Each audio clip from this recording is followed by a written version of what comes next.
Let's return to the Middle East now, and satellite images analysed by BBC Verify show damage to a number of military sites in Iran from Israeli strikes over the weekend. They include strikes on sites experts say were used for missile production and air defence, including one previously linked to Iran's nuclear programme. Here's Verify's Nick Eardley. Let's start off with this footage, which was posted online on Saturday morning. It's filmed in Tehran, and you can see up here Iran's air defence system apparently trying to intercept missiles. There wasn't a huge amount of material like this over the weekend, videos showing the extent of strikes and damage, and that's at least in part because some of the locations were quite remote. But we do now have more satellite images which help us build up a picture what was targeted and what damage was done.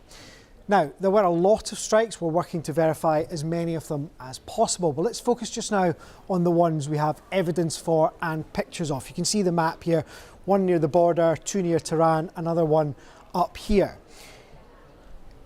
If we move on to this screen, we can look firstly at this strike in Parchin, a military complex. See that building there? That's before. This is a satellite image of after. You can see that that building's been destroyed. Other buildings at the site were destroyed too. And that site has been linked to rocket production, according to experts from the International Institute for Strategic Studies, or the IISS.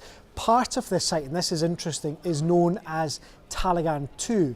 And that's interesting because it's been linked in the past to Iran's nuclear weapon program. That link was made by the International Atomic Energy Agency. Let me show you another before and after picture. This one is from Khojiir. Have a look at these buildings that we've circled down here. This is what they looked like before Saturday's strike. Afterwards, you can see the damage done. They're both gone. Now, analysts from the IISS say this area is known for having a high concentration of infrastructure related to ballistic missiles. A final one to show you. A third before and after picture. I should say this one is much lower resolution. This is Sharud. It's a wee bit harder to see, but if you focus on this building here that's been circled, if we go like that, it's gone. Again, the damage is clear.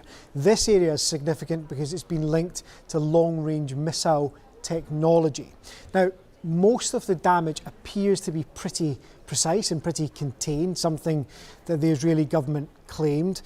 There are a lot of other sites likely to have been targeted. BBC Verify has been spending time looking for them. There is, for example, some damage around oil refineries we're looking at. But from these sites which we've identified so far, it looks like from these four sites the damage is to military sites. Remember, there was some pressure from the White House on Israel to contain its strikes to avoid hitting non-military infrastructure. The evidence suggests from these four sites that that pressure may have worked.